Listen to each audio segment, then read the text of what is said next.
We'll get started. We've got the live stream up and going, so hello to everyone on the live stream, if there's anyone there yet. Thanks so much for coming out tonight. We're really happy to have so many people out on a beautiful Monday night, now that the weather's getting better, that we're all able to join us here. My name is Tim McSorley. I'm the National Coordinator with the International Civil Liberties Monitoring Group. My colleague Anne Dashner is here. She's our Communications Coordinator. And tonight we're here to talk about Hassan Diab's story and the continuing fight for justice, and as we'll talk about, a public inquiry into what happened to Hassan, and also what needs to be done to address extradition law and the reasons why we're even here, got to this point in the first place. But to start, I'd just like to acknowledge that we're on the land, the ancestral and unceded land of the Algonquin Anishinaabe people, land that was dispossessed, disenfranchised, and expropriated from them as part of an ongoing project of settler colonialism and genocide, and that we recognize that the Algonquin people are the past, present, and future stewards of this land, and that's always important that we keep that in mind when we're talking about the laws and justice and the fight for social justice in Ottawa. As I mentioned, I'm with the International Civil Liberties Monitoring Group. We're a national coalition that fights to defend civil liberties from the impact of national security laws. We were formed after the first Anti-Terrorism Act was brought in 2001, and since then have continued to work to make sure that specifically when it comes to the war on terror and laws like we'll be talking about tonight, that there's popular resistance, discussion, education. Most of our work is around research and advocacy, working with our 45 member organizations across the country who are part of the ICLMG coalition. We're a nonpartisan organization. If you'd like to find out more about the work that we do, you can do so at iclmg.ca, where you can also sign up for our weekly news digest. Also, there's flyers at the front.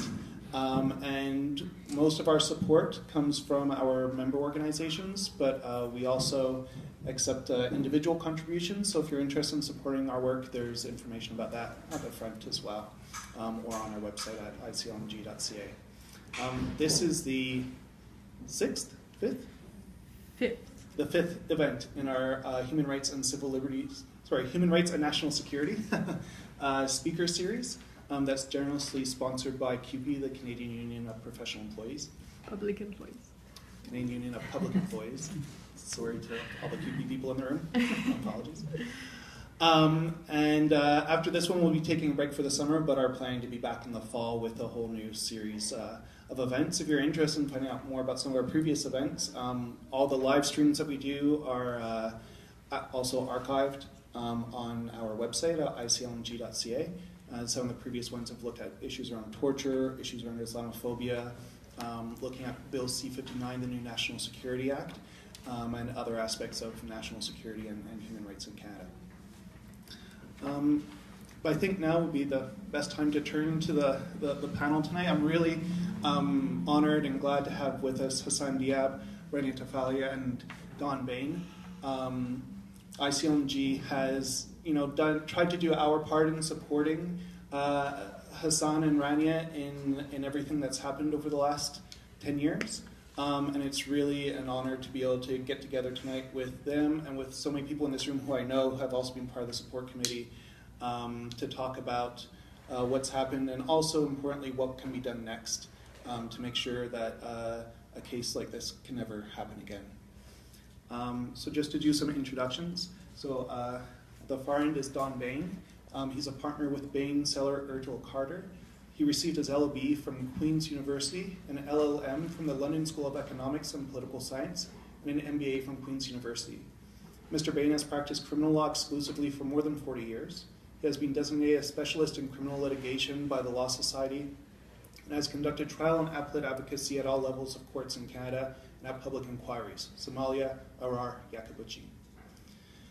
He has defended all manner of criminal charges, including murder, complicated conspiracies, war crimes cases in Canada, the Soviet Union, and Ukraine, and charges against corporations. Mr. Bayne was a 2006 recipient of the G. Arthur Martin Award for an individual in Canada who has made a significant contribution to criminal justice, And I think we can all thank him for his passion and his work in representing Hassan and working on this really important case.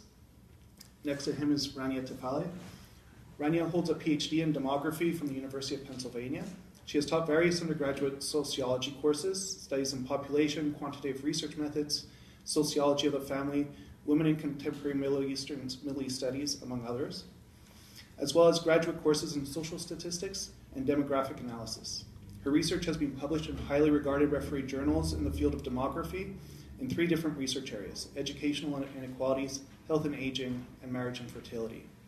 Her work on education examines the impact of family background on educational inequality, the interactions between educational inequality and conflicts, and the intergenerational transmission of educational inequality. In the area of marriage and fertility, she has examined religious differences in fertility and their relationship between polygyny and HIV.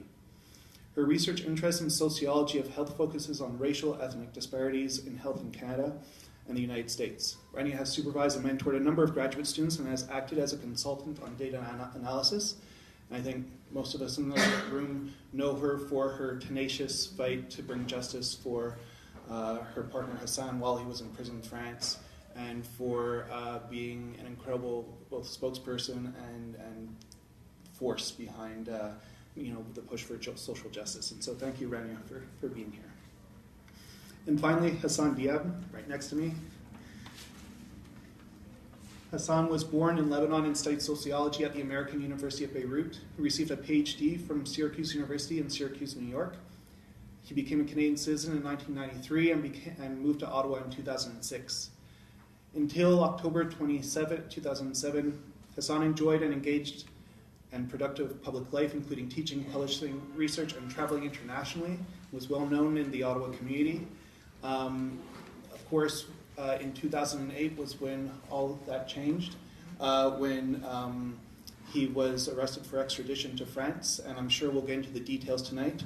But I think I just want to say that it's an honor to have Hassan here, that we can, his strength through all this has been incredible and an inspiration, I think, to us who have been here in Canada working to make sure that there's justice, and that it's an honor to be here with him to talk about what we can be doing next. I won't go much more into the details than that. But maybe one thing just to mention about why ICLMG has been involved in this is that what we've seen often in national security in a myriad ways, whether it's the no-fly list, whether it's security certificates through immigration proceedings, whether or not it's extradition hearings, there's a continued use of secret information, unsourced intelligence, where it's not completely divulged to the public or to the person being accused. And in all those cases, it leads to a travesty of justice. And that's what we've seen here in this case. And it's something that we take very seriously in our work, because so much of what we see under the guise of national security is done in secret, under not just Canadian law, but just under what I think ethically we believe should be a process for somebody who's accused of serious crimes and faces significant repercussions, as we'll hear about tonight. And so without further ado, I'll pass the microphone to Hassan, and he'll start us off. Okay. Hi, everyone. Thank you, first of all, for you guys, for your group, National Monitoring Group. And thanks to all people who came today and people who loved to come but they couldn't come. And thanks to everyone. First, actually, let me tell you something. I want to spare you like this, reading all the things that most of you, if not all of you, know the details of everything. I'll try something new. First, I'll let you know that I lose at a minimum of 2 nights. I will have 2 sleepless nights, one before the talk and one after. Always. Because every time I think of what happened, and then you don't sleep. You wake up in the middle of the night thinking of what's going on here. So I will have another white night, so if somebody wants to stay up. We can. Ordinary life is, first of all, is a struggle. Like, imagine with all the allegations on top of this ordinary life, and how much struggle you have. All the allegations, accusations, and all these things, all of a sudden came from nowhere and landed on your head. It's almost more a decade plus 7-8 months just living this kind of life.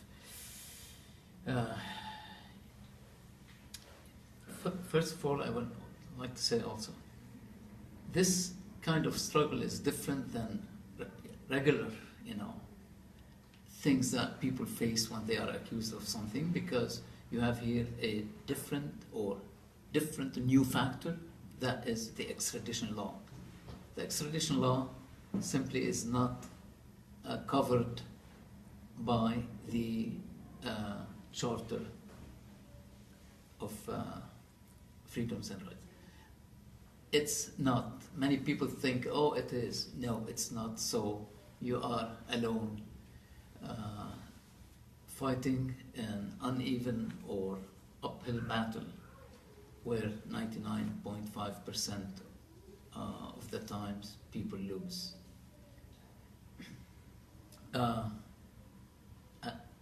October 2007, the last week of October, some French journalist, Zora, if I remember his name correctly, from Le Figaro, gave me the first hint that you are, wanted, or you will be wanted by France. There are accusations against you. I think the point was to see me, fleeing away. But I told him, practically innocent people don't flee. Naively, I didn't know that I would be in the court dealing with the extradition law. I thought it would be just a regular court and I would defend myself. But I had no idea that I would have only 0.5% chance. Mr. Bayne told Rania, you have 5% chance. He was more optimistic. So that was, I naively thought the Charter of Rights will protect me, there's nothing. And I was wrong.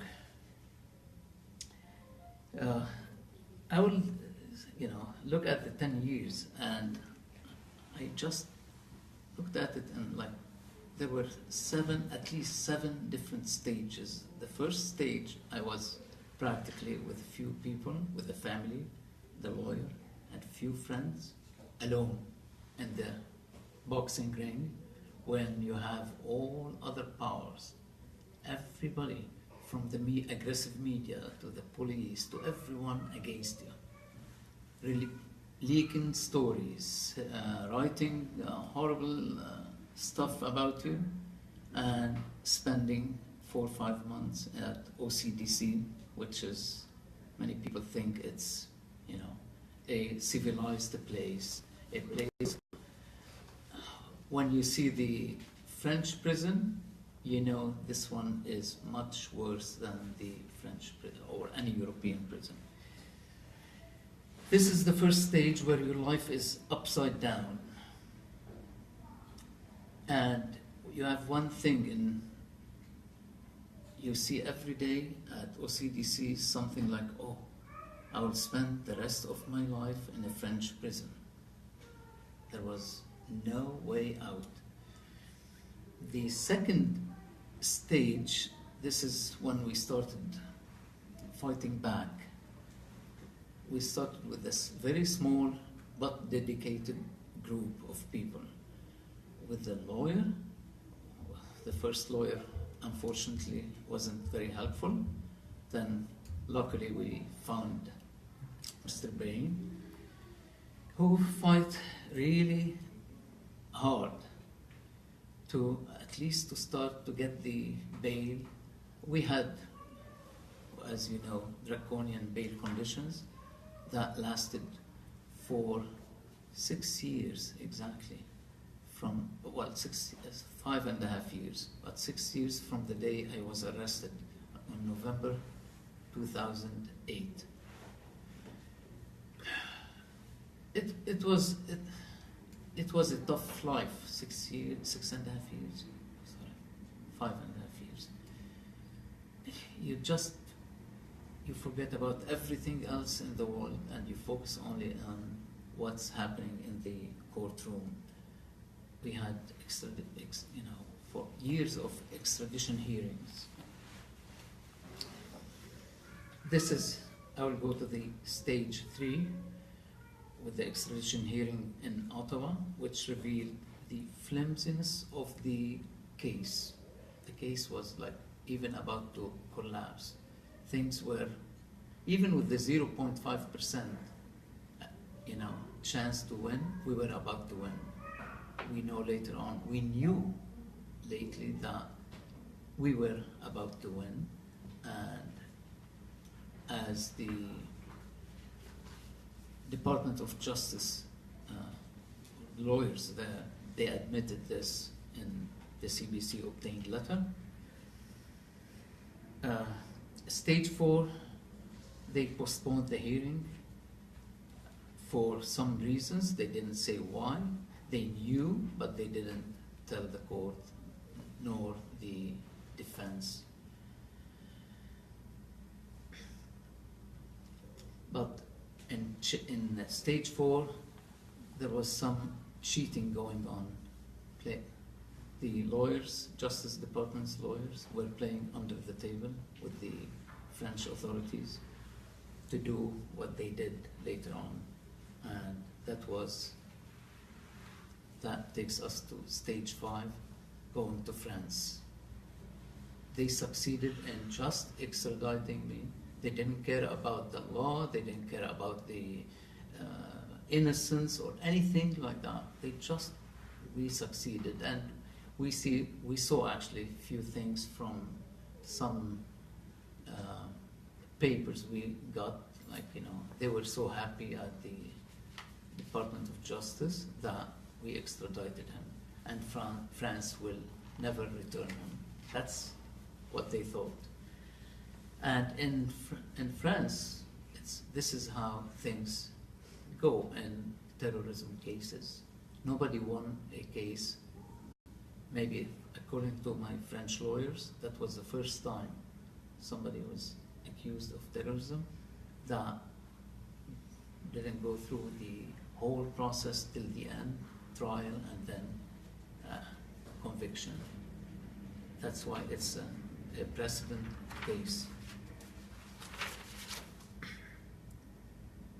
France, 2014, this is after 6 years. I arrived on the eve of birthday of Jannah, and 2 months later, Jad was born, and I wasn't here. I was in France. At the time, I didn't know anything about what was going on in Ottawa. The first few months, I spent them there in solitary confinement with no connection, no telephone calls or anything like that, because the judge hasn't approved at the time my using the telephone and so on. I arrived to France with nothing, I couldn't get money, clothes, or anything. Whatever I had at the time, 4 pieces, I think, of clothes. That was what I had for 2-3 months, thanks to some inmates there who, at least one of them was my size, who gave me some of his clothes, shoes, and other things. In France, it was a tough life there, with the solitary confinement for between 20 and 22 hours a day. You're alone. You're thinking of what's going on outside this place. You're in a different place, different country, different culture, 6,000-7,000 kilometers away from your family. And everybody else, most of the people receive 3 visits per week. They get their stuff taken care of, clothing and so on. I had no twice per year, thanks to my family who used to visit me, which was hard for them. You paid, you can imagine how much it costs to go to France, to spend maybe Joe was accompanied Rania to help with the kids, and the trip wasn't an easy trip. So this is stage 6 now, where we started fighting back in France. According to the French law now, you have to learn new, law in France. What's going on, a new language and new regulations, what wasn't acceptable in Canada, everything the prosecutors threw out of the file, they returned them back to the dossier in France. I found everything, including the intelligence, the handwriting analysis that collapsed here, the fingerprints, which I learned there in France, that they had 6, at least at the time, fingerprint comparisons with the suspect, and they all came negative, but we didn't know anything about this here in Canada, thanks to the prosecutor who managed to hide them well and told the judge he didn't have any idea about these things. So exculpatory evidences were just thrown out because he thought the extradition law, allows him to do such horrible things. And the fight in France was really tough because the prosecutors legally have more power than the defense. Even the system is so stratified there. You see the judges, then lower you have the prosecutors, then the defense lawyers, even symbolically sitting at the lower part of the courtroom. They have less power. They have practically maybe 10% of the power that defense lawyers have here in Canada. And the way how they look at evidence, our evidences there in France, are totally different than here. So here the struggle was to learn, to know the law, to know the language, to know the culture, to know how things work, and interact with the lawyers, to see how to deal with the things. And finally, we had succeeded to convince and show the judges, investigative judges, that things are clear and I'm innocent, and they were convinced, and they ordered my release 8 times, but the prosecutor was much higher, authority, blocked or vetoed the bail 7 or 8 times actually. And so I spent the 3 years and 2 months, 1,154 days in the solitary confinement. Some people think it wasn't bad. You had the TV on, you had all these things in life. Some people think, it wasn't that bad, because even in the Justice Department, in their view, sometimes they say, how, things were not as bad, or it wasn't a solitary confinement. They are trying to, discuss these little details. Now, the last stage is coming back from France after my release, and this is now the new struggle, I would say, new stage of struggle, that we are asking for full inquiry in light of what we've heard from the CBC obtained letter, that there was some collaboration or some dealing and wheeling between the Justice Department people and the previous investigative judge, to add or to stage the things to look okay for extradition regardless of the evidence. And it's so important now because we are at this stage where we have to see what happened. We are asking for full independent and full inquiry, and which, in my opinion, would lead to a total revision or overhauling of the extradition law. Extradition law, most of you know now that it's you can't. They call it Extradition Act. Actually, it's not a law. It's just a rubber stamping things like, okay, you are accused, you have no chance of defending yourself because you are not covered by the charter. So we have to put it be underneath the charter, not above the charter, as the case. And unfortunately, the last week's letter from the Minister of Justice, she wrote a letter defending the previous government's acts instead of doing what Chrystia Freeland did. She said it wasn't us, it was Harper's government who did this, which was true, but it was an institution. It was the Justice Department. It wasn't just one person, because that person believed he had the power to do anything he wanted, and he did what he thought the power would allow him to do.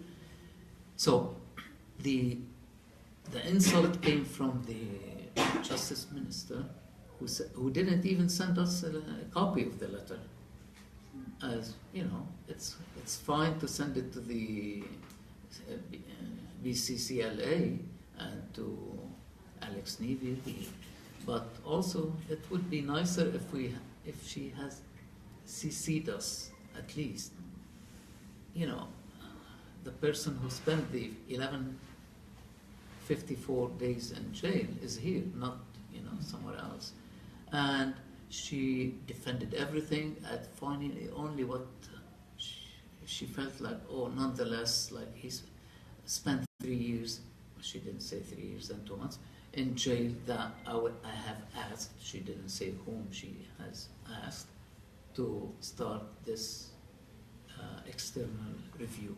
She started first with the internal inquiry. People told her this is not good. She put it on the side. Now she moved to the external review, which has no legal force, no teeth, nothing. We asked for an independent, full inquiry to what happened, and then we will work on changing the extradition law. And I hope we will win that, battle. And if I still have energy left, I will keep going. If not, you may continue. Thank you very much.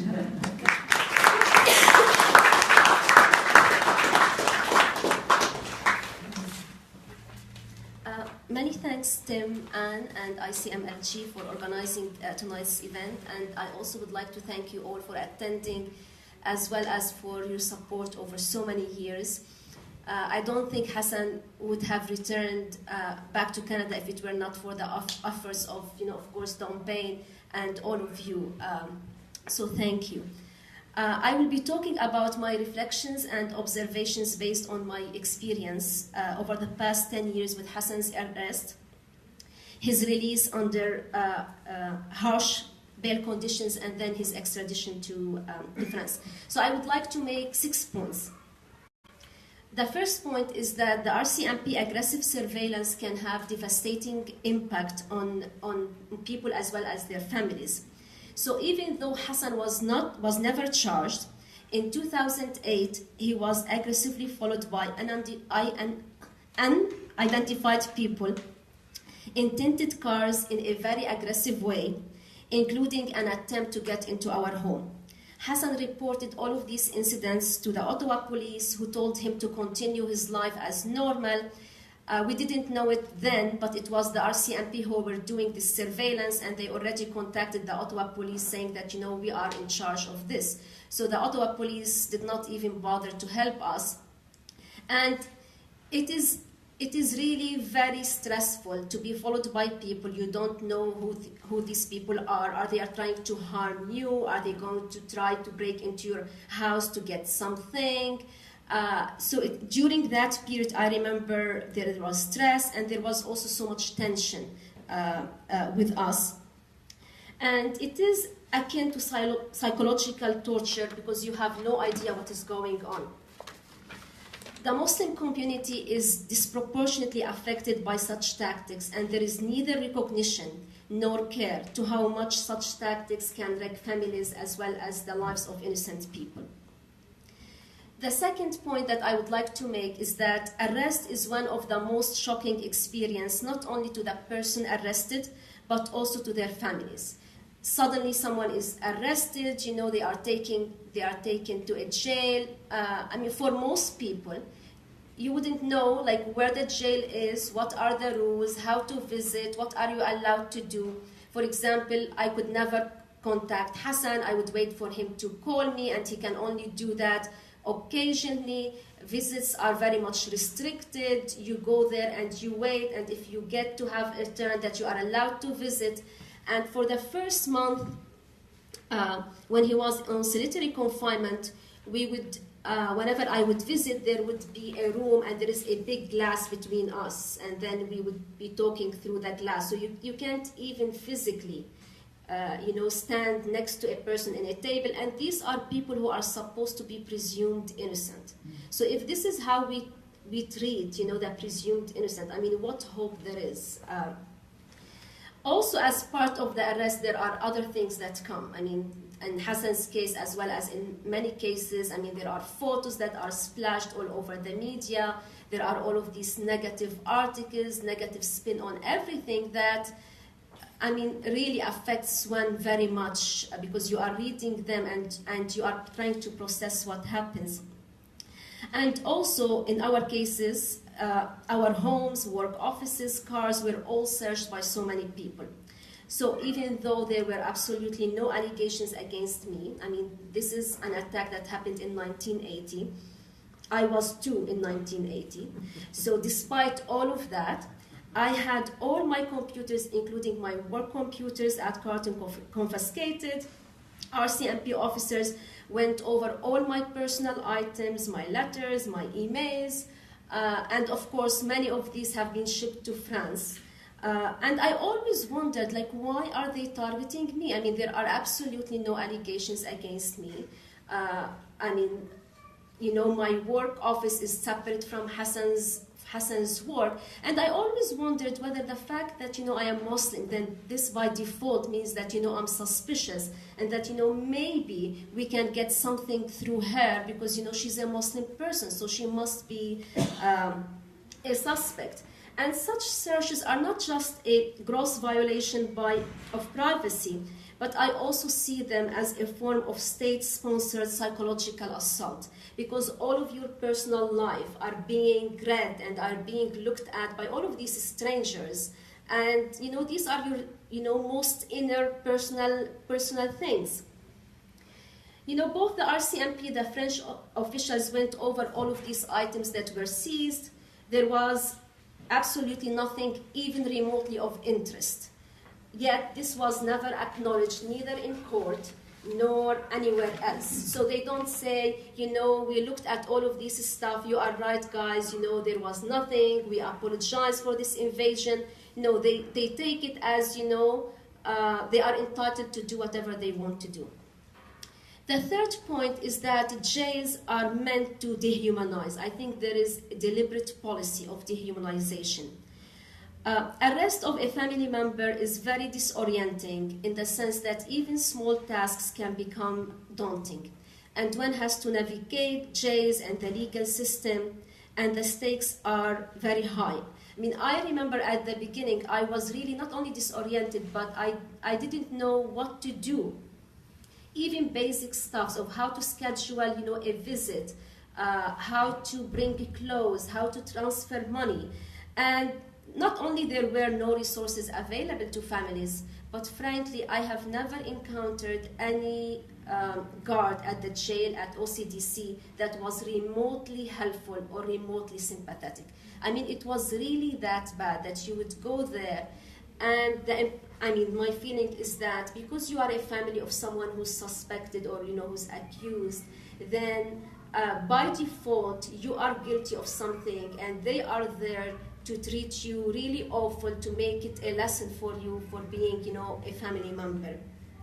So the interactions, they're usually, interactions with disdain, utter respect, and the whole experience is not only upsetting, but also dehumanizing.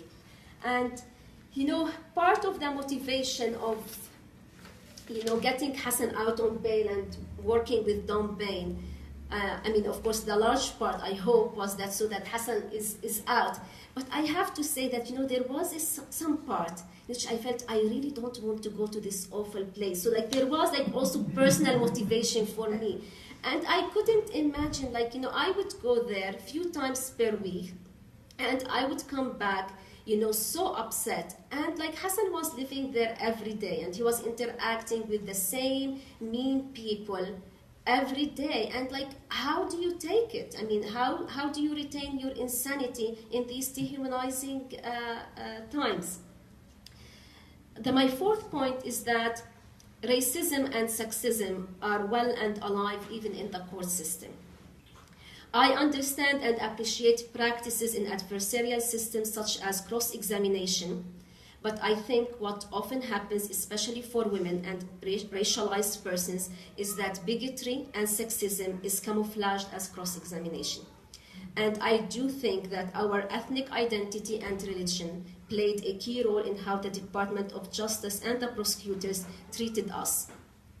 You had this long, nice introduction about me, and I think part of me was cringing, because I remember that throughout sitting at the court, the narrative there was narrative of contempt. There was constant innuendo in the court, there was constant belittling, and even not only directed to Hassan, but also they made it a point to do that to me. So even though I relocated on my own in my early 20s from Lebanon to the US, and I entered a competitive department and a new country, and I got PhD, and then I got my first job here in Canada, and I moved on my own, the prosecutor portrayed me as basically stupid and naive. So these were lawyers who were acting on behalf of the Department of Justice, and what they are doing is that they are making sexism and racism part of their daily practice. And their tactic worked, and Hassan was denied bail in his first bail hearing.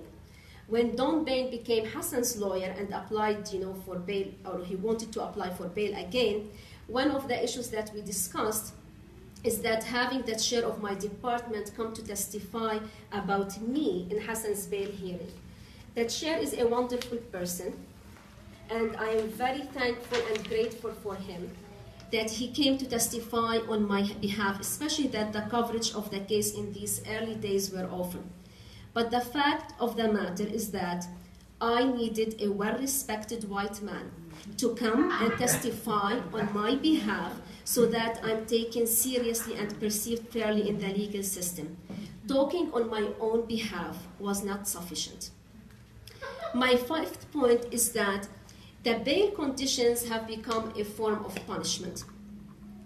When you sit through the court and they tell you that the first or the primary objective is to make sure that the person attends court, but the bail conditions nowadays it's not just to make sure that the person accused or suspected attends court, but it's more to humiliate that person and to punish them even before there is a conviction or has been a trial.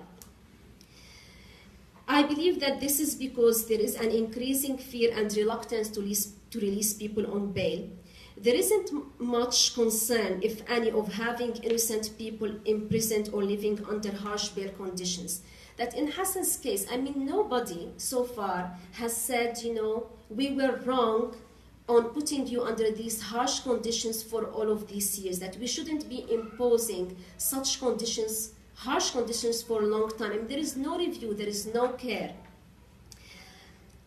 So even though Hassan was not working, and within a few months of his arrest, we have depleted our financial resources, Hassan was expected to pay around $18,000 per month for electronic, 1800, okay.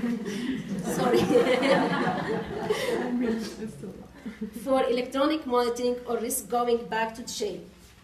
A curfew or even geographical limitation can make life very stressful. To give you a few examples, so Hassan was allowed to go to stay in Ottawa and the Gatineau area.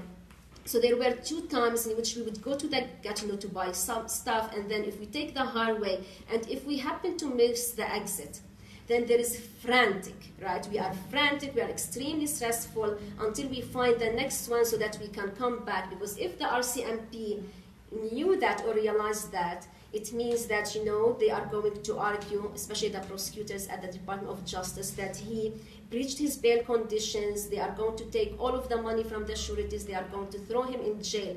So even an honest mistake can be extremely devastating. When our daughter was born, I had just had her within 1 hour. The Ottawa police were calling Hassan to tell him that, you know, they received an alert that he was in breach of his bail conditions. And as many of you who were at the hospital at that day, I mean, there were so many sureties. We wanted to make sure everything is done well. So there were so many sureties at the hospital with Hassan to ensure everything. But even at that, you know, intimate moment, right? I mean, how many times do you get to deliver, you know, birth, especially to a first child? And then the Ottawa police needed to come to the hospital to check on Hassan that, you know, he didn't violate his bail conditions. And our daughter, within, you know, the first few days, she got really sick. So we had to rush her to the hospital. And it was a very, very cold day. And I mean, we were both very distraught because, you know, I mean, you have this newborn, you don't know what's happening. And I remember when we reached the hospital, one of the things that we debated is that, should I run with her to the emergency room so that, you know, she doesn't suffer through the cold? But this means that Hassan is going to stay on his own for, you know, a few minutes until he can find a parking and then, you know, get in. Or should we wait together until he can find a parking and then we both go in? And I was absolutely sure that, you know, the Department of Justice officials are so nasty and so racist, honestly, that they would take anything in order to put him back into prison. But like these calculations, right? I mean, I still remember that day, and I feel so awful. And sometimes I really want to go and scream and yell and, you know, say other stuff in their faces for what they have put us through. The third point is that there is lack of compassion in the legal system, even for people who are presumed innocent, and this is reflected in our extradition law. So even though Hassan's lawyers made arrangements with the jail to allow us to say goodbye, this is when Hassan was ordered extradited, so his lawyers made arrangements so that Jana and I can go and say goodbye and bring him some clothes and some money to take with him to France. He was removed from the OCDC in the very early morning before we could visit, and then taken to Montreal to wait all day in Montreal until evening when he was going to be deported. So we were not even allowed to say goodbye or to provide him with some clothes or money or anything. The whole approach to extradition embodies the lack of compassion or the care of the importance of human interactions. When a person is extradited, they are not only uprooted and forcibly removed to another foreign country, but they are also cut off from any meaningful interaction with their families. When Hassan was extradited, he seemed as if he was swallowed into a black hole. There were no letters until well after a month has passed, no phone calls, no signs that he's alive. except through interactions with his lawyer in France, who can't see him every day. So you would wait, from 1 week to a week to know that, he's still alive. He was thrown in a foreign jail alone and lonely.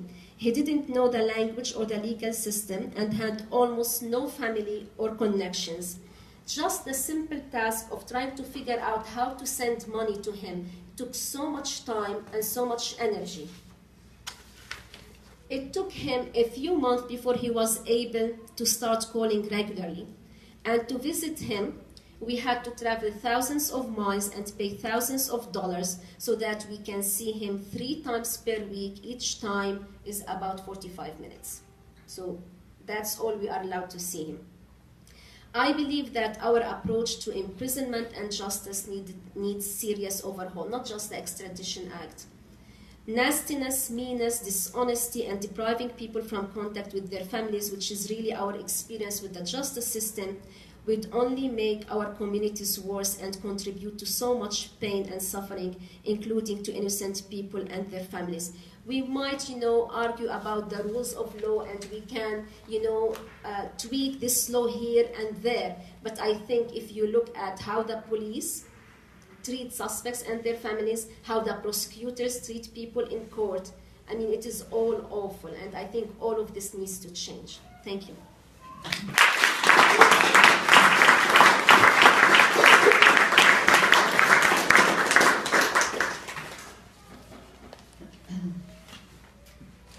Thanks, everybody, for coming.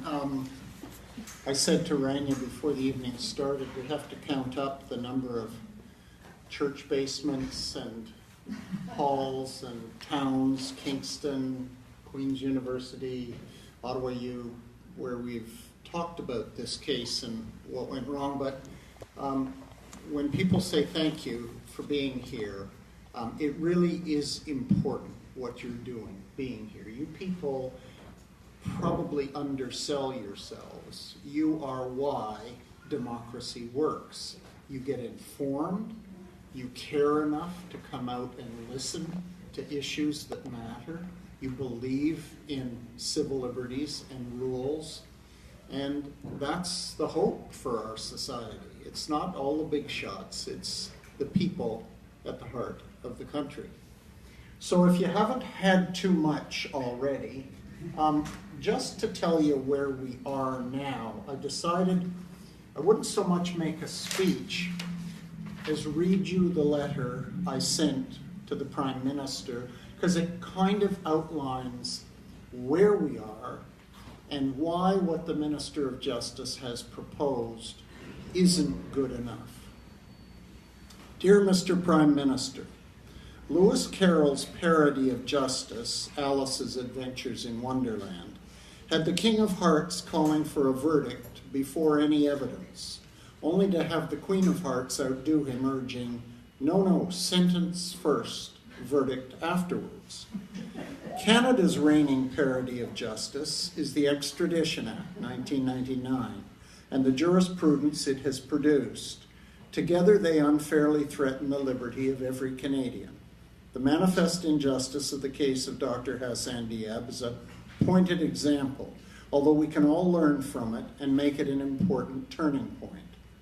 For the reasons set out below, this letter respectfully requests that you convene a public inquiry, and those are important words, into the Diab wrongful extradition case and the desperately needed reform of Canada's extradition law and practice, so that Canadians will henceforth be protected against the type of injustice inflicted on Dr. Diab and his family.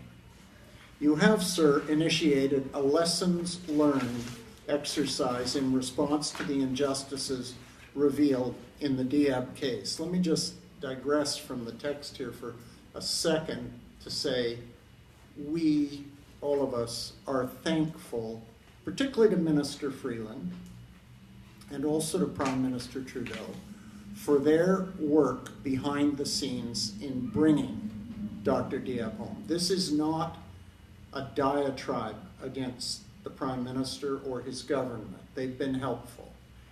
It's a suggestion that you're going about this the wrong way. An exercise being conducted internally in the government, in the Department of Justice. No internal inquiry will be satisfactory or will do justice to the case, to the need for substantial law reform, or to the right of Canadians to know what went so horribly wrong and why, and what is so inherently unjust about the act. In the first place, recent revelations by the CBC on the National, the Current, As It Happens, the House, make clear that conduct of officials in the DOJ was directly involved in what happened in the Diab case. Canadians want to know if that conduct, all of which occurred under the prior government, exceeded, as suggested by the national broadcaster, what was appropriate. Suppressing powerful, and that's in quotes because that's what the Canadian prosecutor called the evidence he was hiding. Suppressing powerful evidence of innocence is conduct that demands inquiry, public inquiry. An obvious conflict of interest precludes an internal inquiry by the very people potentially involved in the inappropriate conduct. Such an internal inquiry can have no credibility. To be blunt, they can't credibly investigate themselves. Secondly, those currently conducting this internal inquiry and advising the Minister of Justice are people within the International Assistance Group of the Department of Justice. The people who prosecuted not only the Diab case, but all extradition cases across Canada. These officials, no matter how well-intentioned, have a stake in the current extradition law. They are adversary advocates who daily argue that the current act and procedure are constitutional, justified by global circumstances, and an acceptable way to deprive liberty. Just as they are directly conflicted, having prosecuted the Diab extradition case, they're systemically, institutionally conflicted. They are wedded to the current act and system. As unjust as that system is, they think it's fine, and they will tell the minister that. Not only will reasonable Canadians perceive them as institutionally conflicted, they are, in fact, so conflicted. Therefore, Mr. Prime Minister, it can't be a cozy, conflicted DOJ internal inquiry.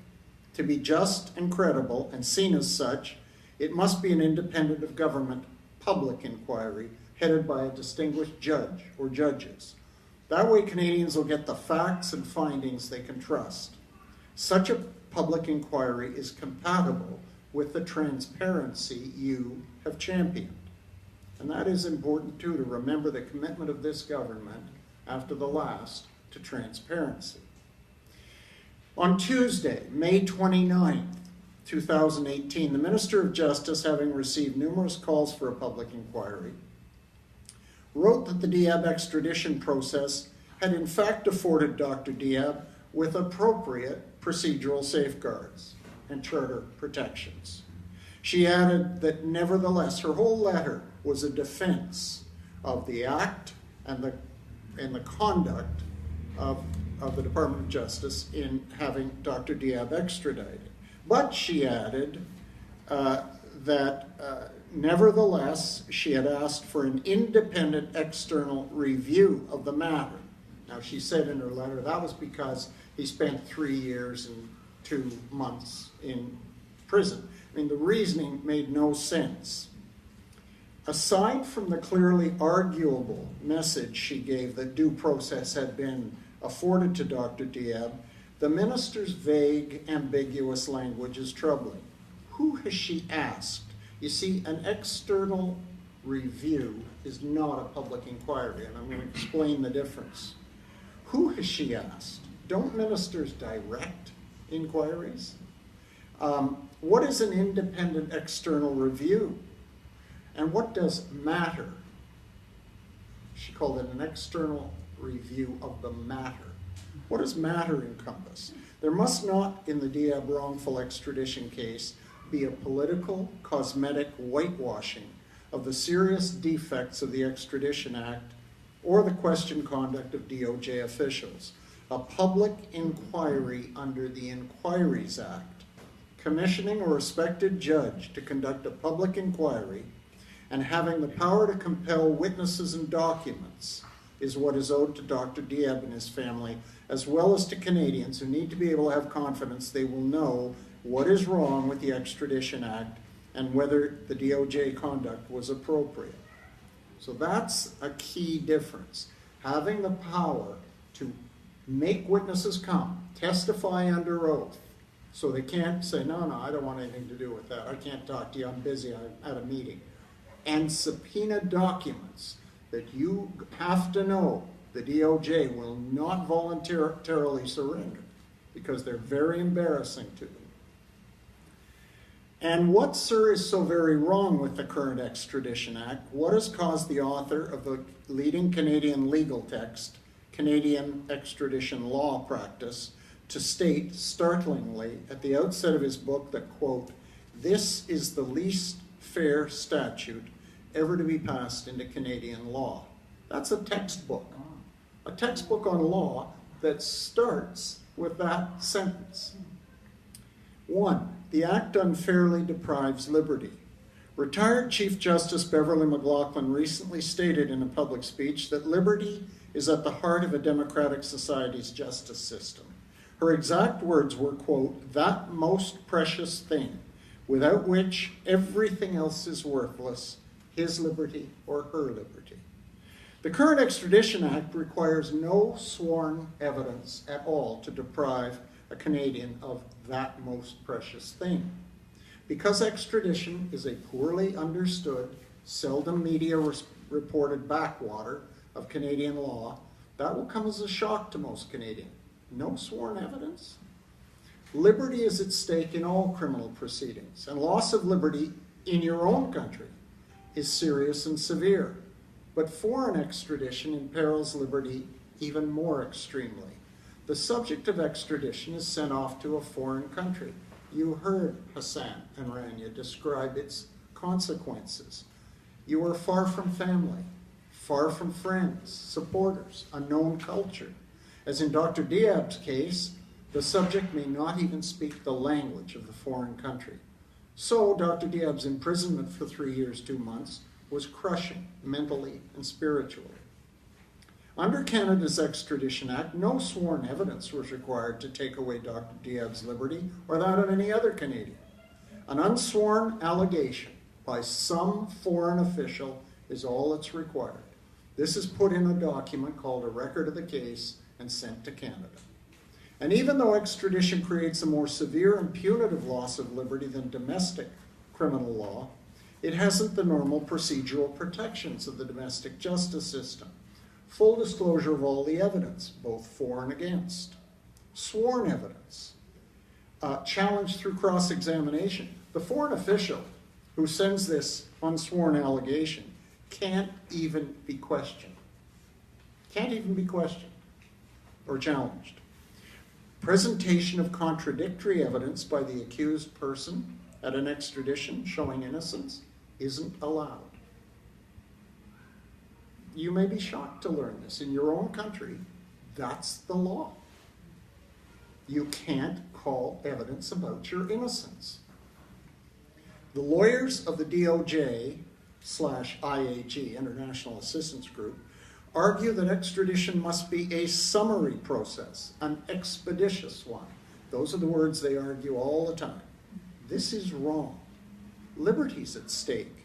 The Charter of Rights should enable every Canadian to fight for her or his liberty, with meaningful procedural protections in the process. Dr. Diab's case demonstrated that summary and expeditious approaches to denial of that most precious thing simply grease the grinding wheels of injustice. That's number one.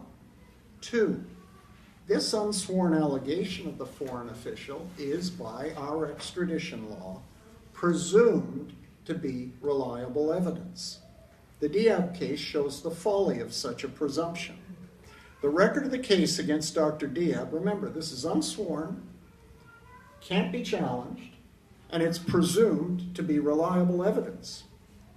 The record of the case against Dr. Diab alleged there was no usable fingerprint on the critical hotel card the bomber completed in Paris in 1980.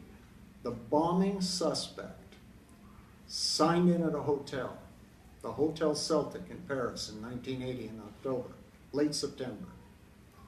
And on that hotel card, he block printed 5 words: Penadrillo, Alexander, Larnaca, Cyprus, technician. His false identity and place he came from. The report in the record of the case said there was no usable fingerprint on that hotel card. We could tell it had been fingerprinted because we had a copy of the card, and fingerprinting through the chemicals used leaves stains on the card. But they told us, well, there was no usable fingerprint. That allegation, unsworn, was presumed by our law to be true and reliable evidence against Dr. Diab. It was both untrue and unreliable. 2 years before the record of the case was signed by the foreign official at the start of 2009, France had already obtained a usable fingerprint from the card. They hadn't in 1980, but technology had improved to the point where they could digitally locate the imprint. They even got DNA off it. France had compared it against Dr. Diab's fingerprints. The comparison excluded Dr. Diab. It was not him. This was in 2007, long before Dr. Diab was arrested and lost his liberty due to this presumably reliable, unsworn allegation. None of this was disclosed to the Canadian judge, by the French, or the Canadian prosecutors, or to Dr. Diab's lawyers. It was revealed in 2018 in the report of the French investigators who released Dr. Diab. The presumption of reliability therefore cloaks the unsworn foreign allegation in a powerful, and as the Diab case shows, unjustified presumption that compels Canadian judges to regard the allegation, whatever they actually think about it, as reliable evidence of participation in a foreign crime. The presumption reverses the presumption of innocence. It reverses the onus of proof in criminal matters where liberty is at stake. It even vaults an unsworn allegation above sworn evidence, which is never presumed to be reliable but has to demonstrate its own reliability. The point there being made is, in our courts, you give sworn evidence, but nobody presumes it's reliable. It stands or falls on its own reasonability. But this is unsworn, and yet it's presumed to be reliable. In the Diab case, when the defense called multiple international experts to give evidence that the French handwriting allegation was biased and wholly unreliable, and that's the words of the experts from Canada, the United States, the United Kingdom, and ultimately Switzerland, the IAG lawyer argued that the defense evidence had to be disregarded by the Canadian judge, that the presumption created under the Act put, and this is the word he used, a bulletproof vest of reliability around this allegation, and therefore the judge had to commit Dr. Diab for extradition. Reluctantly, the judge acceded, and Dr. Diab's liberty was lost. Ironically, 3 years and 2 months later, French investigators concluded that the handwriting allegation was unreliable. Canada presumed reliable what was clearly unreliable. Even the requesting state saw it as unreliable. This unjust presumption must go. The third thing wrong with the Act. The jurisprudence, that means the decisions under the Act, require the accused person to prove that the record of the case, the unsworn allegation, is, and these are the magic words, manifestly unreliable. So you got an unsworn allegation, it's presumed reliable, and it's whatever it alleges against you. And you suddenly have the onus of demonstrating it's manifestly unreliable. Now those words aren't magic. Manifestly simply means it's evident, you can see it. But the courts have translated that into a barrier nobody can penetrate. This has proved in practice to be impossible. The Diab case proves this point. Material, the Canadian extradition judge, and these are his words, he found it, this handwriting that France submitted, illogical, suspect. It makes no sense. Every expert said, this person didn't even use proper handwriting methodology. Nevertheless, did not meet the unrealistic and unattainable standard of manifestly unreliable. As in Lewis Carroll's parody, there's no way to defend yourself. There's a cruel joke among some judges that there's only two questions in a Canadian extradition case: window seat or aisle. This is unforgivable in a Canada with a Charter of Rights.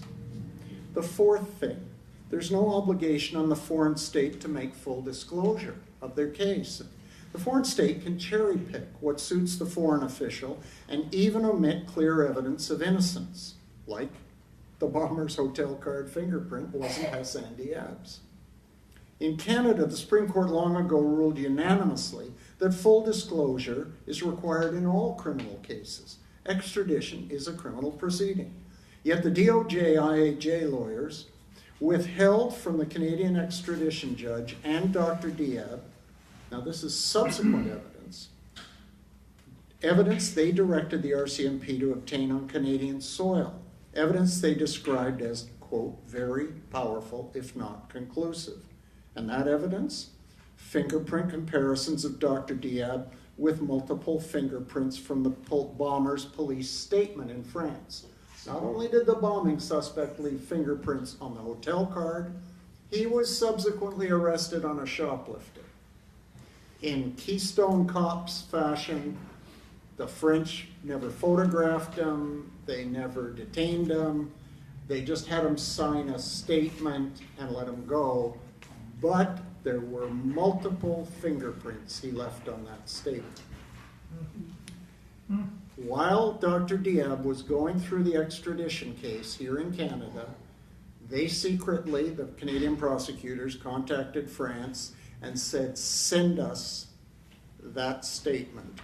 We're going to detain him, we're going to take his fingerprints, we're going to generate Canadian evidence on Canadian soil that under our law has to be disclosed, and assuming that they were going to find that it was him, they said this will be powerful, if not conclusive evidence, we'll show the Canadian judge.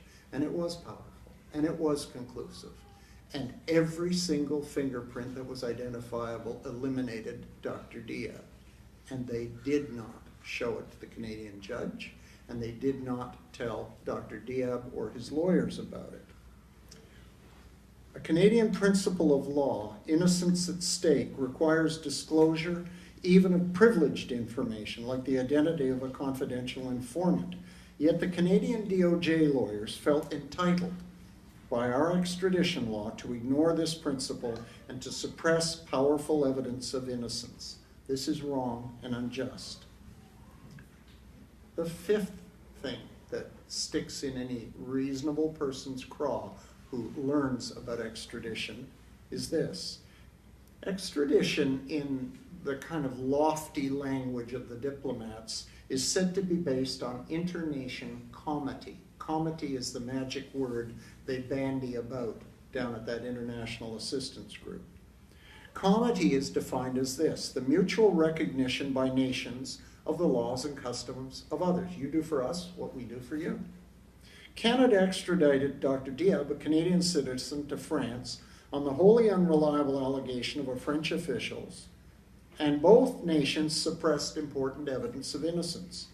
This was done based on the fiction of mutual respect between Canada and France of their respective legal regimes, except that while Canada sends Canadians at French request to France, trusting their legal system, France refuses to extradite French citizens to Canada. France does not trust the Canadian justice system to try its citizens. There is, in truth, no comity to justify extradition to France. Comity could not and did not justify what Canada did to Dr. Diab. As Dean Laforet, Anne Warner Laforet, is a distinguished writer on the subject of extradition. She was the Dean of Law at the University of New Brunswick. She wrote in 2002, "Our Extradition Act creates an overstatement of the needs of comity and a consequent undervaluing of the liberty interest." And number 6, extradition is supposed to be for trial, not for a foreign investigation. France had never had a trial-ready case against Dr. Diab. We demonstrated that to the extradition judge, to the Court of Appeal, in our written argument to the Supreme Court of Canada. But he was sent by Canadian courts for protracted foreign investigation that concluded Dr. Diab wasn't even in France when the crime was committed. The promise by the then government, when this act came in 99, Minister of Justice Anne McClellan, was that no Canadian would be sent to languish, her word, in a foreign prison during a foreign investigation. Supreme Court of Canada in 2006 confirmed this to be the law of Canada.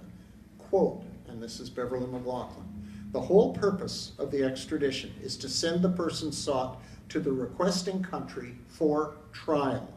To send the person there to languish in prison without trial is antithetical to the principles on which extradition and the comity that supports it are based." This was argued to our Court of Appeal in Dr. Diab's appeal.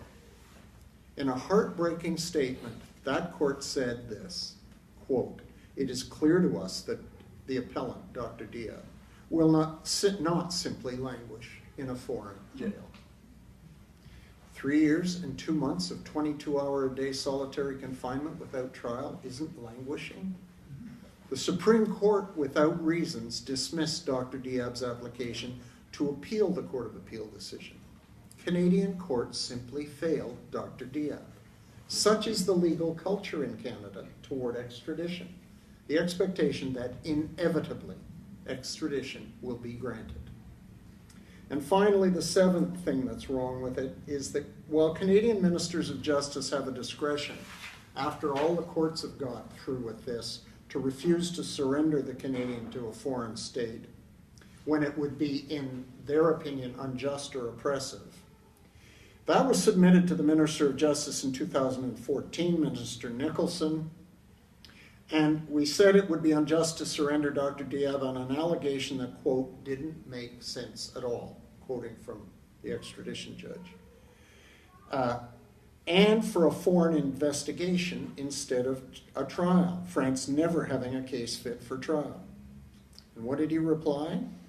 That Dr. Diab and his lawyers were being, quote, "overly technical," and subjecting the unreliable foreign allegation to, quote, "finicky evaluations." There's nothing technical or finicky about unjustly losing 3 years of your life or being extradited based on an illogical, wholly unreliable, unsworn allegation. And so we conclude the letter saying the problem in 2014 was, as it is now, Mr. Prime Minister, that ministers of justice get their advice on extradition and surrender from the IAG people in the Department of Justice. We're overly technical and finicky, their words. The IAG people argue for committal for extradition and supported surrender, even as they withheld the powerful fingerprint evidence eliminating Dr. Diab. They were conflicted in 2014 and they're conflicted now in 2018. They cannot and must not be permitted to advise an internal DOJ inquiry into the Diab case and substantive extradition law reform. Canadians have a right to an independent, external, public inquiry to get to the bottom of DOJ conduct in the Diab case and meaningful reform of, quote, "the least fair statute ever to be passed into Canadian law." In my respectful submission, sir, you owe them nothing less. I can tell you that the feedback we have, I didn't expect to get a nice note back from the Prime Minister, but or from the Minister of Justice, who has refused to meet with us from day one. But it's come to our attention what's going on behind the scenes, and she is trying to avoid a public inquiry. The DOJ wants to avoid a public inquiry.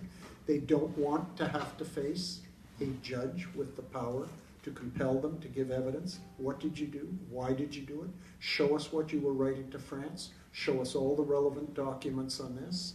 We're conducting a meaningful public inquiry under the Public Inquiries Act. That's why her language.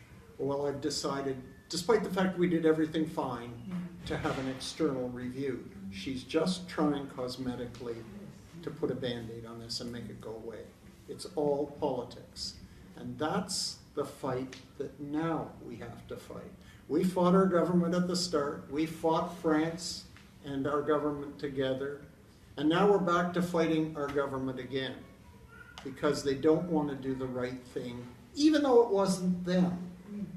You know, the reality is governments wear public inquiries. Even if you weren't the government that caused it, the public always kind of conflates the wrongdoing with, oh, these governments, this government.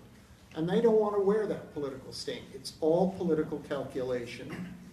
And yet, as the Donald Marshall inquiry of wrongful conviction showed, Stephen Truscott, so many of them,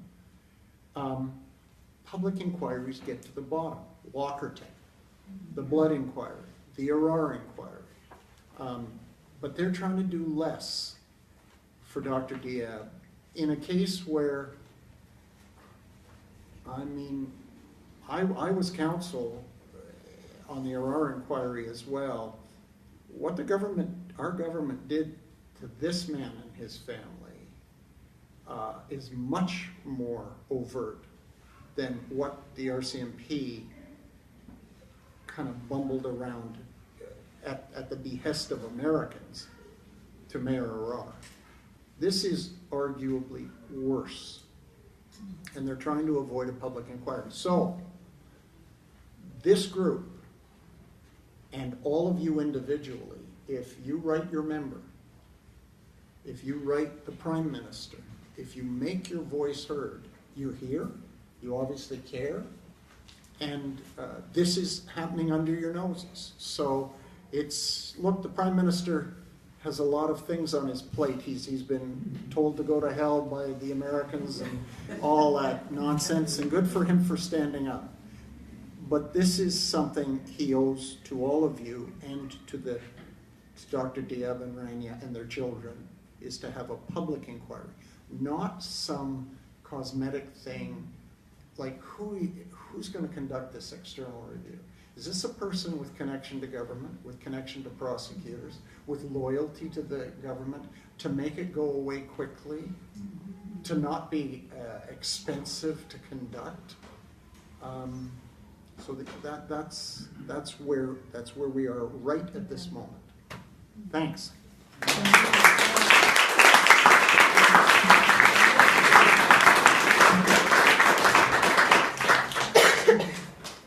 Well, thank you so much, Hassan, Rania, and Don. Maybe another round of applause for all of them.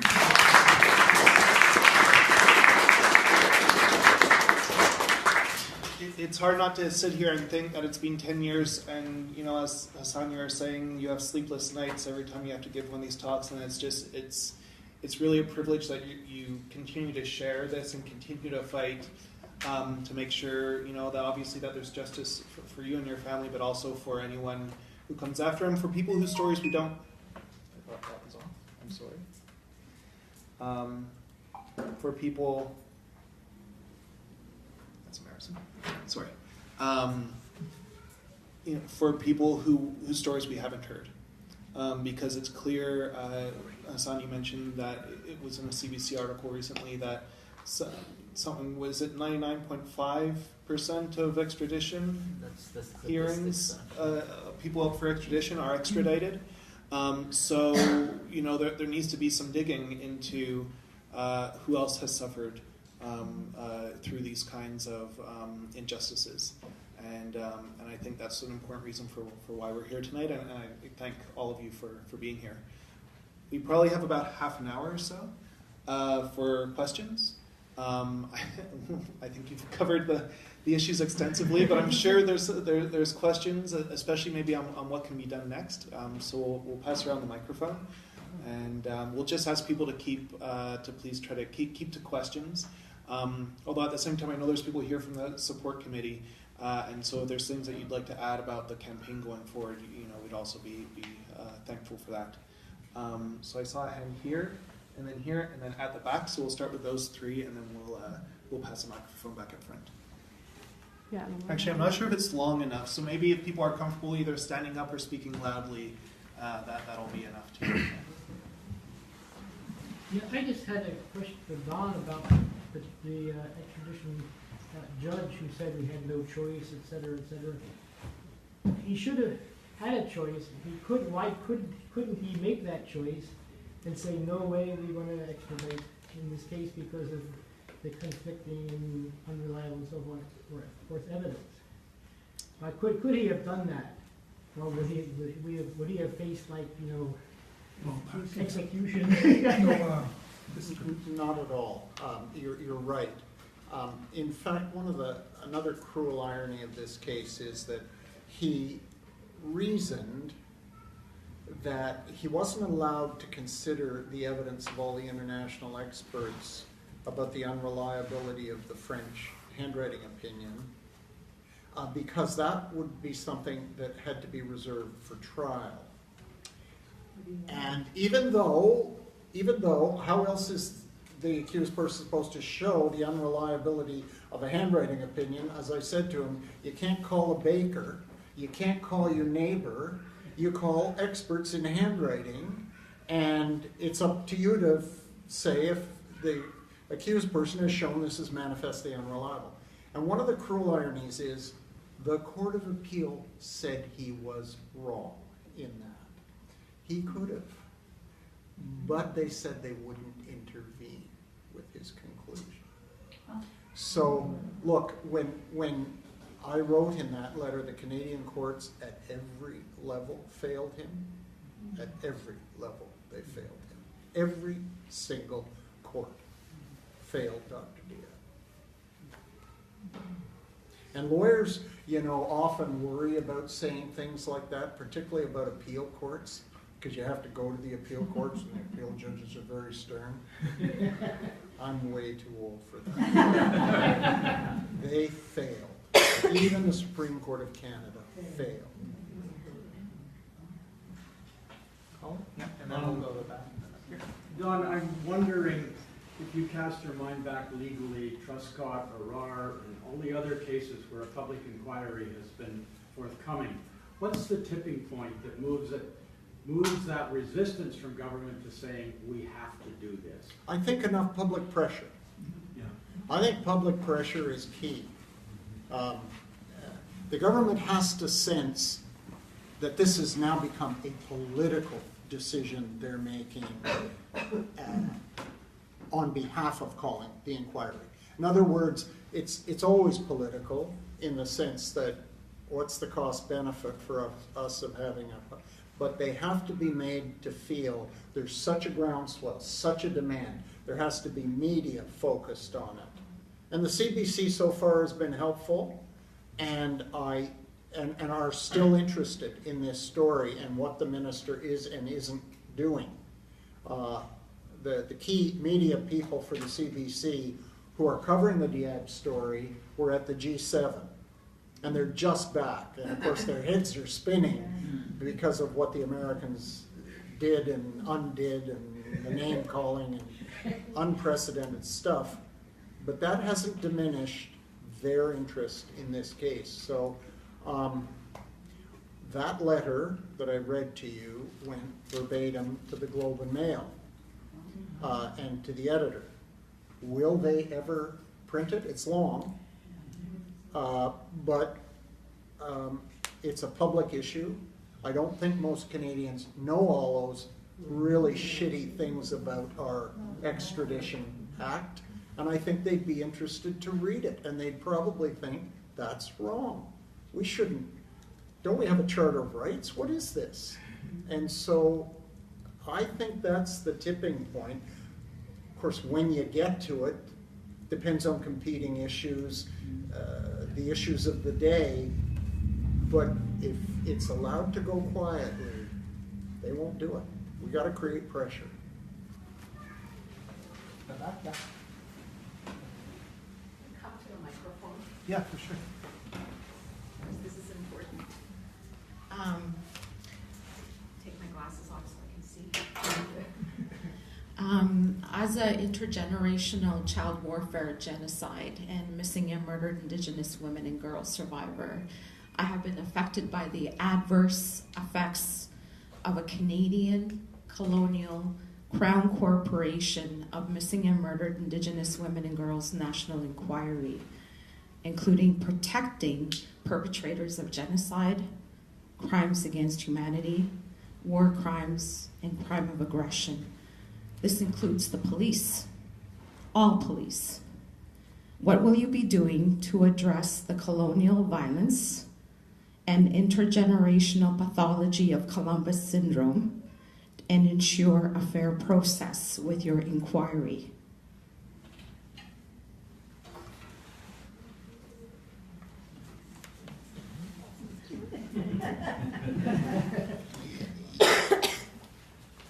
The missing and murdered Indigenous inquiry is a complicated matter and has been mishandled. I would say the Marshall inquiry was not mishandled. Truscott, Arar, the blood inquiry, the Walkerton water inquiry. So my answer to that, based on legal experience, is you get a good independent judge, a Dennis O'Connor, a Stephen Gouge, a Frank Iacobucci. You get a distinguished judge who is independent of government and who has made his or her, Louise Arbour, she would be wonderful on this inquiry. A courageous judge who will get to the truth of things. Most inquiries, public inquiries, work. I would say the inquiry you're talking about is the exception that proves the rule, that they are better than internal or manipulated inquiries. They don't all bat 1,000, but for the most part they do good work. And so we would be, if the minister announces and acquiesces in a public inquiry, we'd want to know, okay, who's the commissioner? You see, the cabinet under the Public Inquiries Act commissions a judge to conduct the inquiry and then vests that judge under the Public Inquiries Act with all the powers of a court: subpoena, compel witnesses, the power, if the witness refuses to answer, to sanction that, compel documents, go in camera if there's national security issues. If the DOJ wants to argue, we can't be talking about these letters from France, these are sensitive, okay, and Dennis O'Connor did this in Arar. We'll have some in-camera hearings, but it's going to be a public report. And I would say that's how best you try to do it. We're human, we're not perfect, we're going to get some things wrong, but we can make a proper try to get this right.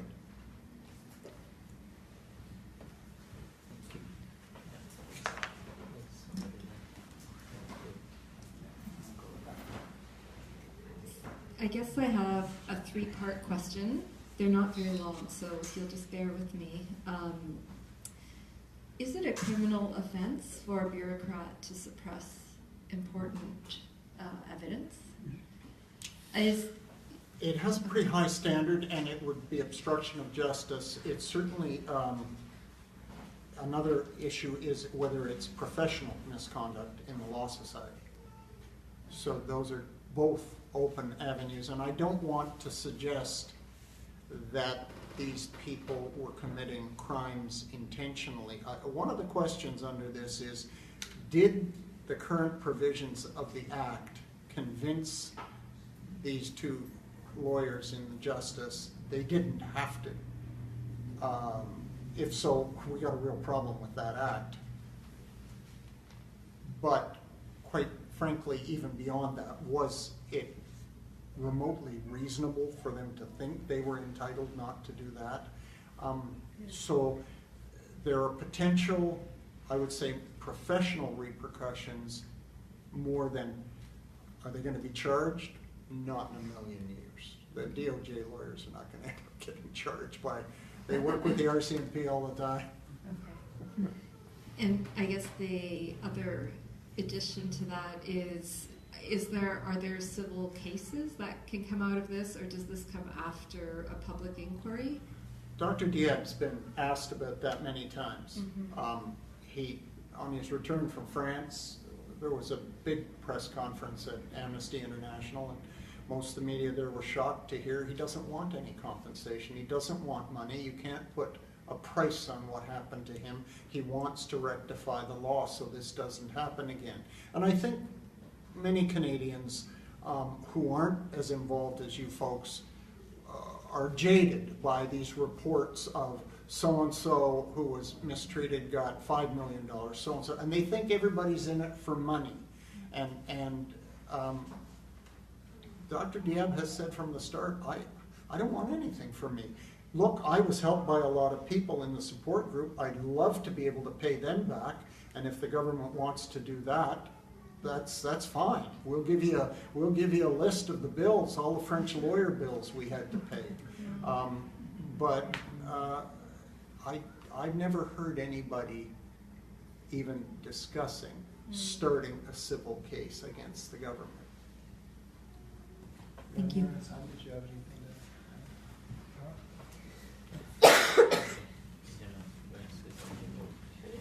Well, this question, I don't know why it's always on the mind of so many people. Like, why don't you go and ask for money? Yeah, money is the solution. Money is the remedy. Money is so and so. Well, personally, I don't believe this. Like, I don't believe you can put a price on what happened. Like, I don't want to say depriving you liberty for more than 10 years, practically, under the bail conditions. It was like virtual house arrest or jail. And Rania was my jailer, and my sureties were jailers too. And the anklet was part of the system, jailing system. So how can you say how can you quantify this suffering of 10 years plus something? You cannot do quantification for you might you would look at the quality. Yeah. And maybe my question was less about the dollar figure and more about I guess a case if after a public inquiry, what are the next steps to make sure the law is changed? And maybe that includes a civil case. I don't know. I was asking because for me, it's not just about the money. Yeah. It's about affecting change that You're will right, be but long-lasting. public inquiry will reveal all these effects, Yeah. and automatically they would lead to something. Okay, look, this is a law that allowed these, lawyers to do what they did. Then that's the work of the experts, legal experts, to just close all these holes and practically put the Extradition Act under the Charter, not vice versa. So it would lead automatically to this. That's my belief. I have 3-4 people. There's a lady. Understanding. As I'm trying to remember to say, is there a way of making it so it's more understandable to the population in general, so that people so that my neighbors who are just basically trying to survive get why they should care about this, why they should be scared of this, what happened, the awful thing that happened. They go, oh well, this person didn't come to our country, so send them back. That would be a lot of people I deal with. That's what they would say. Doesn't matter whatever country they came. Well, if the media get interested in this and take it up, that's a long letter. And it's written to the Prime Minister about an act that's defective and tries to, I'm sure he doesn't know all the details of the Extradition Act. Most lawyers have never done an extradition case. Most judges never did an extradition case. They come up out of this backwater. And so you're right, most Canadians won't know what the issues are. But if it's written up in the media, and the media don't, they have a limited amount of space, so they'll simplify the issues as the debate goes on. But I think this was necessary to get it started. But I hear you. Next is at the back. Yeah. Are there any other examples of serious miscarriages of justice pertaining to the extradition treaty that you could use in the request? I'm thinking of the Peltier case so many years ago. It was highly politicized. Yes. And wouldn't it be isn't it the responsibility of the Minister of Justice who failed this time to take into account the political bias and the political context of such extraditions and allow that to enter into the final decision? And also, is there a difference between Canadian citizens and people who do not have citizenship here for whom extradition may be requested? We've got all these Chinese cases where the Chinese have requested extradition and we're not delivering. Is that because of political influence or other kinds of influence? And I was in the Foreign Service and was in Colombia, which almost fought a civil war over whether they would have extradition of Colombian citizens to the United States. But we got a request at the embassy for an extradition of a Canadian, Montreal-based drug lord who was down working for the Cali cartel to pay off some. And the only thing we could base it on was an 1870 UK Colombian agreement on extradition. So it was going to take forever, and the cartels also wanted this person there, and they had good lawyers as well. And but then the Colombians came up and said, well, he's actually here illegally, so we'll just deport him to Miami. So these kinds of arrangements take place. They don't always meet the criterion of justice, but they don't get into and that's the idea of, at least in our extradition treaties, you spoke about comity, but there also should be reciprocity. Yes. If they don't extradite their citizens to us, we shouldn't be extraditing our citizens to them. And I don't know if Colombia accomplished that when it finally put in an extradition. So two quick responses. One, you're right. This isn't the only case of injustice in extradition. Peltier is a good example. There are others. And yes, there's a difference between Canadians and non-Canadians. Canadian citizenship should matter.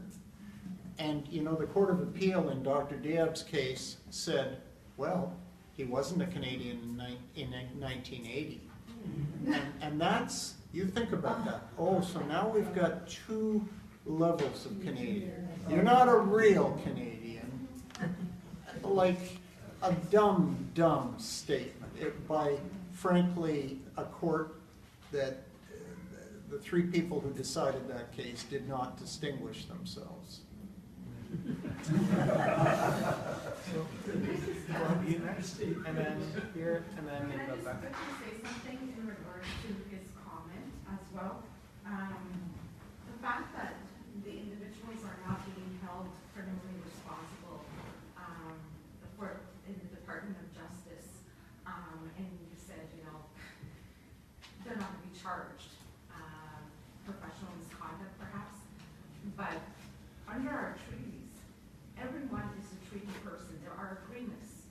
If there are violations of peace, friendship, and respect in this case, I think that is something that we can pursue. That is one of the matters that I would advise at this point, that you address it by that means. Otherwise, this will continue, and we cannot allow it.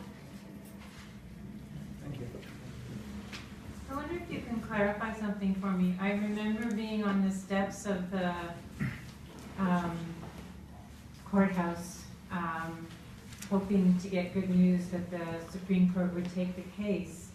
And one little piece of information that was going around that seemed to be a possible source of optimism was that information that there was some provincial variation in how extradition cases happened, and that I remember quite often people said, if only Hassan had been in British Columbia rather than Ontario, then he would probably not be extradited. And I thought, well, for sure, in a nation-to-nation agreement, the Supreme Court would be interested in the fact that there would be provincial variation in the application of that law.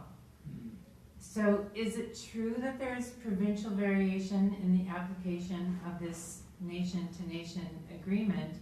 And if so, why does the national court tolerate that kind of variation? Well, that's the question we asked ourselves when they said application for leave is dismissed. Yes, there is a judge of the British Columbia Court of Appeal, maybe retired now. His name is Mr. Justice Donald, and he has railed. He's been the voice in the wilderness in the Canadian judiciary. He refuses to be a rubber stamp for extraditions. He thinks the system is wholly unfair and unjust.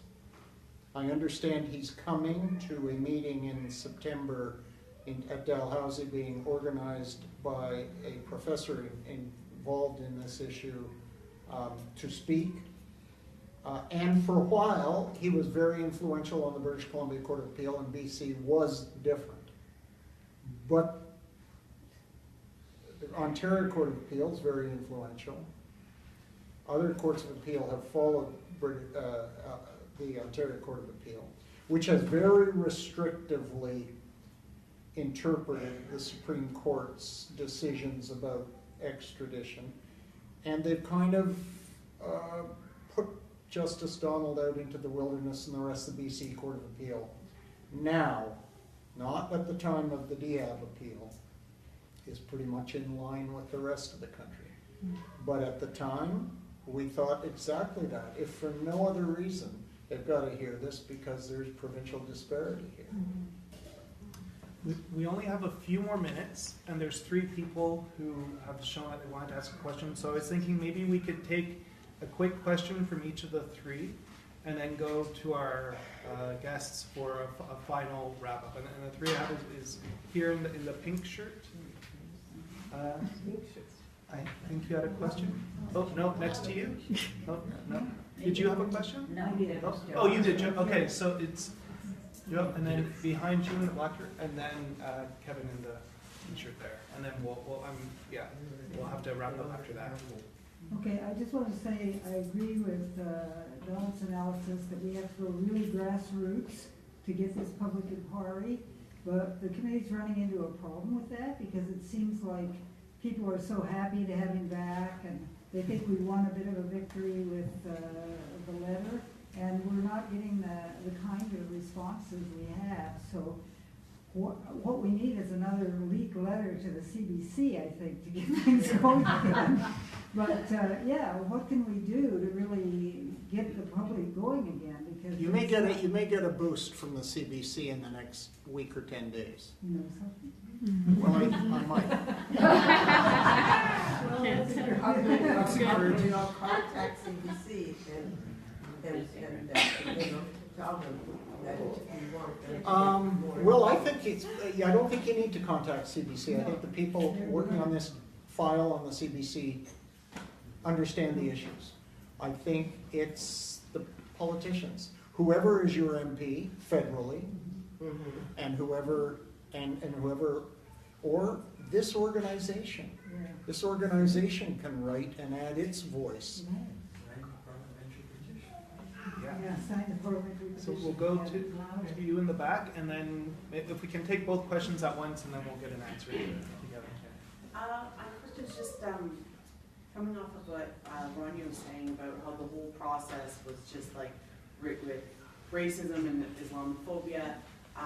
Who else, and this is like the only extradition case I know because it's not my who else is being extradited? Like, what are the demographics of extradition in general in Canada? That's just my curiosity. That's a good question. I mean, Most of our extraditions go to the U.S., which has a very compatible justice system, with the exception that they impose the death penalty, and they impose what we consider to be draconian sentences, 80 years with no parole. Well, that's a death sentence too. I mean, but short of that, most extraditions are to the U.S. What kind of cases are they? There are a whole range of cases. Some of them are meritorious, some of them aren't. It's like a lot of things that happen through the courts, but they're all, unfortunately, under this problematic act. The act was changed in 1999. It used to be sworn evidence was required. And the Canada decided, for whatever reason, maybe complaints of some other foreign countries, that don't extradite their people to Canada. Well, we don't use sworn evidence in our system. And my response to that is, well, maybe that's your problem then. Why should it be ours? Why should we change the act and the requirements to accommodate a system that doesn't use sworn evidence and subject Canadians to that? Like, there's that kind of debate to be had, but I don't know. There are bad guys who are fugitives, who run and hide in other countries. That's why there is a distinction between citizens and non-citizens. Yeah, my curiosity is less where are the people, who is extraditing, but what types of people are being extradited. Is it more likely that non-white people are easily extradited out of Canada, or Canadians not born in Canada are more easily extradited? It seems like everybody. It's too easy for me to say yes to that. Peltier was an indigenous person. Diab is a Muslim. There are other cases I know of racialized people, but I know of white people too. Just recently, there was a Chinese spy who hacked into the U.S. Defense Department and stole the plans for the next series of fighter planes and bombers. And the Americans wanted him badly. And he was on Canadian soil. And I mean, it's a whole panorama of cases. And some have merit and some don't have merit. And the question is, why did a guy who's innocent get extradited and every court in Canada failed him? Why did that? Just a last question. I just wanted to ask if the French have continued to press with their appeal of your release, and if so, if you have any indication of how that's likely to come out, and if, hopefully not, they actually did overturn the release, where do we go from here? Well, I would say the decision was heard. Actually, the hearing was done on April 11th, and the decision will be released on July, in less than a month, July 6th. So you have two scenarios. One is if we win, that's the end of it. If we lose, then they have also more than one option. One is to conduct a trial in absentia. You don't have to be there. They can, do it. It's one way, game. They talk to themselves and they can convict you, and then they could ask Canada for, we convicted this guy. We need him here. We need you to extradite him. Or they can postpone it and the trial until they say, they ask Canada for, they put another record of the case to extradite me back again. But this time it will be based on what? They have to find something new, right? Something they didn't say before. But even in this scenario, I don't have to defend myself as much as the French investigative judges have already, refuted everything, dismantled everything, they destroyed everything the French authorities said, and I just can use what the French judges said to say, there's no case.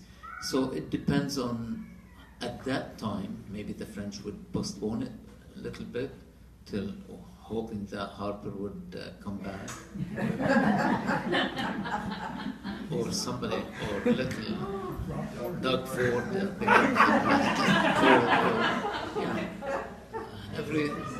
But theoretically, they can do anything to answer your question. I think we're done. Thanks.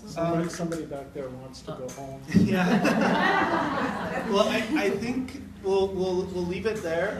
Before everyone goes, we haven't mentioned it once tonight, but the website where you can go to find out more information is justiceforhassandiab.org. There's a parliamentary e-petition right now calling for a parliamentary inquiry that's being sponsored by, it's Murray Rankin, I think? Yeah. It's on the URL is long. The easiest way to find it is to go on the justiceforhassandiab.org website, or if you're on Facebook and saw the event for tonight, we have it posted there as well. To sign that e-petition and circulate it in your networks. I know a lot of people here probably already have, but if you haven't, if you can, we're going to continue circulating it and continue to follow this, and hopefully over the summer we can have a big push and get it to a few thousand signatures and really keep the pressure on the government to make sure there's a public inquiry. So again, a huge thank you to Don and to Hassan and to Rania.